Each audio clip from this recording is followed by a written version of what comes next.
everybody, welcome to another lesson in the course in which we are revising the modern Indian history from Spectrum. Previously we have dealt with the important personalities and movements part 1, and in this lesson we will be dealing with the part 2 of the same topic.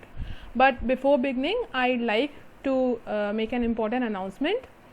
You can subscribe to our YouTube channel Arpita Sharma Classes if you want to have the daily Hindu news analysis and analysis of important international organizations, daily MCQs which will be very beneficial for your prelims preparation, strategy classes for UPSC CSE, polity classes, economics classes, Indian polity topics classes and many more. You can press the bell icon and never miss an update. Also, Arpita Sharma ma'am is taking live plus courses on an Academy Plus platform. So you can use the code SHARMA20 and have 10% discount and reap the benefits. So let's begin. Now, previously we had dealt with the Servants of India Society. So we have completed up to the Servants of India Society, what were the important features of Servants of India Society, and other personalities like Raja Ram Mohan Roy and Jyoti Rao Phule and many others who have made an important or who have made an impact on the society by their social reforms. In this lesson we will be dealing with a few other personalities. For example, dealing with Swami Vivekanand. Swami Vivekanand was a pioneer in starting the Ramakrishna movement in the year 1897. He was also the disciple of Ramakrishna Paramhans, who was a priest at the Kali temple and an ardent devotee of goddess Kali, who appealed to the average Bengali. So, who was the guru? If a question is asked that who was the guru of Swami Vivekanand, that was Sri Ram Krishna Paramhans.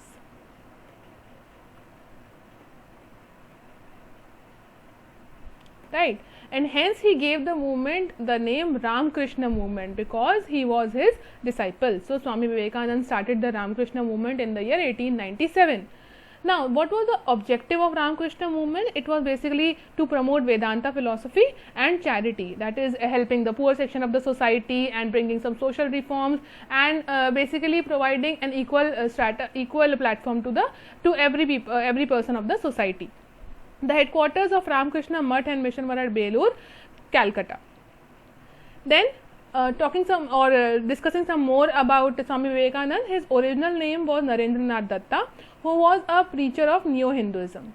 Also, he tried to bridge the gulf between service and behavior.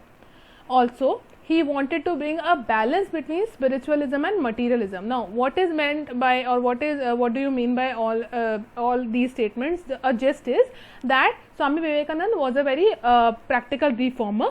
He did not say that okay, you should blindly follow Hinduism or you should blindly follow a particular religion and just be very spiritual, and you should be very much Andha bhakti should not be done, or you should not have blind faith. He was against blind faith, but he promoted practical spiritualism. Neo-Hinduism, that is practically, if you look at a religion, that is what are the positive points of a particular religion, grasp it or grab the positive points and work against the negative points, right? So that was Swami Vivekanand, whose original name was Narendranath Datta. The most important achievement, if we say, or which made the whole India proud, is that he addressed the Parliament of Religions held at Chicago in the year 1893, which was a remarkable achievement in Swami Vivekanand's life, which actually made or has been making every Indian proud till now. Then Dayanand Saraswati and Arya Samaj. Dayanand Saraswati, whose original name was Mool Shankar, and he had set up the first Arya Samaj at Bombay in 1875.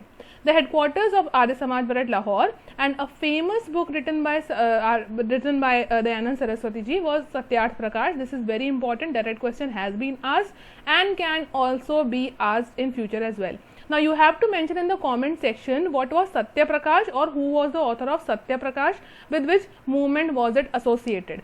Right now, we are discussing about Satyarth Prakash. In previous lesson number 5, we have discussed about Satya Prakash. So, if you have gone through the lesson, you must be knowing about it. You have to mention the answer in the comment section. Now, if we talk about Arya Samaj drew inspiration from the Vedas like Rig Ved, Samved, Yajurved, Atharved. Rig Ved, Samved, Yajurved and Atharved. So, the Arya Samaj was particularly inspired from Vedas and worked on the philosophy of Vedas. Also, Swami Dayanand Saraswati gave the slogan "Back to the Vedas." He was also against Hindu orthodoxy and animal sacrifices. Like there were some rituals in which animals were sacrificed in temples as well to praise or to appeal to the goddess and gods. Hence, he was also against idolatry, Hindu orthodoxy and animal sacrifices. A very famous educational institution is DAV. That is, many of you must have been the students of DAV. I am also a student of DAV. I have been a student of DAV. So, Dayanand Anglo-Vedic College, which was started in 1886 at Lahore. Then, what was the difference between the two sects of Dayanand Anglo-Vedic College? Now, see, what happened that the DAV educational institutes had two sections. One was towards the college party or the culture party, or which was also known as the culture party. The second was the Mahatma party, which was later known as the Gurukul party. College party had leaders like Lala Hansraj, Lala Lajpat Rai and Lala Lalchand, whereas the Mahatma party had leaders like Guru Dutt Vidyarthi and Lala Munshi Ram. What was the difference? The basic difference was that the college party or the culture party favored government curriculum and English education as the basis. They wanted to provide English education to the youth of the country, so that the youth of the country are at par with the Britishers as well. They are not left behind. They do not lag behind. Whereas the Mahatma or the Gurukul party basically promoted the study of Sanskrit and proposed the study of Sanskrit and Vedic philosophy. So, they were more inclined towards Vedic philosophy, whereas the college party or the culture party was much more inclined toward the English education and government curriculum, because they found it more progressive. Now, what was the Radhaswami movement? Radhaswami movement was started in the year 1861 by Tulsi Ram, who was a banker and was also known as Shiv Dayal Sahab. The belief of the Radhaswami movement was that Guru is the supreme of all, and one should practice satsang, he should follow satsang and should lead us to simple social life, and there is only one supreme being. Okay, that is the philosophy. This is very easy to understand. I don't think there is anything much to mug up. Then the self-respect movement. This is important. This can be asked. This is very important. So, self-respect movement was started by E.V. Ramaswamy Naikar in mid-1920s, which rejected Brahminical religion and culture, because it exploited, or the Brahminical culture exploited the exploited the lower caste. Please correct this word, exploited, right. So, Ramaswamy Naikar or E.V. Ramaswamy Naikar was against the Brahminical supremacy, and why was he against it? Because he had faced the exploitation of the lower caste by Brahmins. Then the temple entry movement. The temple entry movement was started by Sri Narayan Guru, N. Kumaranasan and T.K. Madhavan, who was also the editor of Deshabhimani. You should remember this, because these kind of questions can be asked in UPSC examination. T.K. Madhavan was the editor of Deshabhimani. Okay, now how will you remember it? See, Madhavan.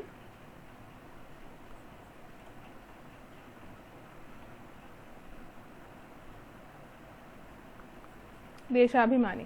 Now, Madhavan, if any one of you has watched the movie Rehna Hai Tere Dil Mein, then RSTDM, the main lead or the main actor was R. Madhavan, right? And what was the name of R. Madhavan in the movie? That was Mani.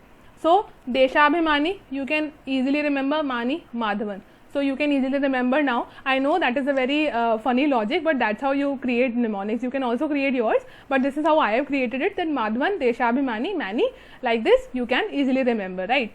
So, T.K. Madhavan was the editor of Deshabhimani. Then the Center for Agitation for Temple Entry was Travancore. At Viacom, the lower caste people were not allowed to enter temple. Like you must have seen the case of Sabrimala, in which women of the menstruating age are not allowed to enter the temple premises.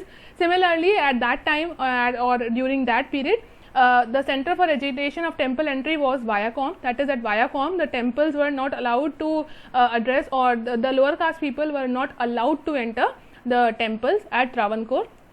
So, Viacom Satyagraha took place in 1924, which was headed by K.P. Keshava in Kerala. and it demanded throwing open of Hindu temples and roads to untouchables. That is Hindu temples and roads.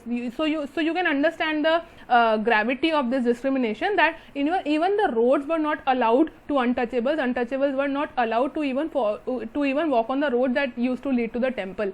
So that kind of discrimination was practiced in that era. Hence, Satyagraha was done, which was known as Viacom Satyagraha by K.P. Keshava in Kerala, which demanded that Hindu temples and roads should be thrown open to untouchables as well. Then the Faraizi movement was started by Haji Shariatullah in 1818, which was based on Islamic pillars of faith. So you can easily understand that, okay, Faraizi movement, Haji Shariatullah, you have to just remember the name, mug up the name, that Haji Shariatullah based on Islamic pillars of faith, and he wanted to basically make Muslims realize that what are their duties towards the religion and towards the people. It was the center of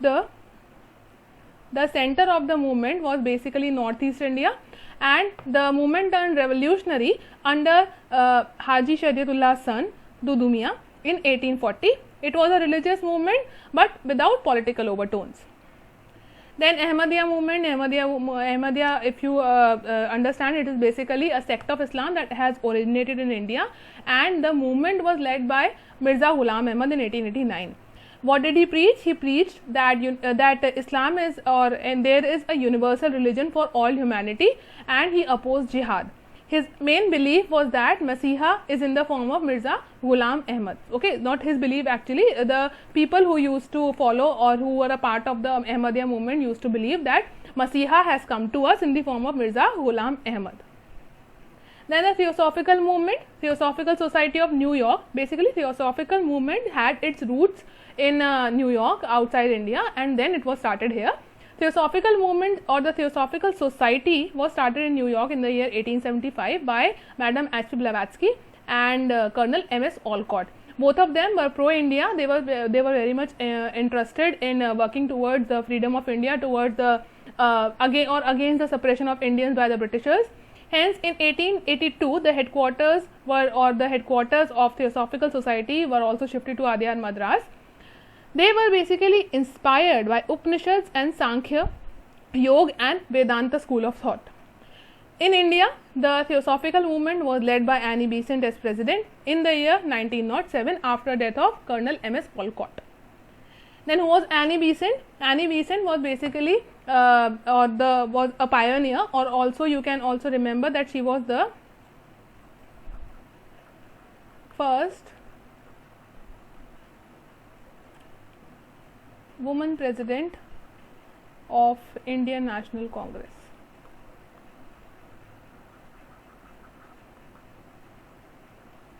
Now you have to mention in the comment section who was the first woman or who was the first Indian woman who was the president of Indian National Congress. So you have to mention in the comment section. Annie Besant was the first woman president of Indian National Congress, who was also responsible or who had also started the Central Hindu College at Banaras in 1898.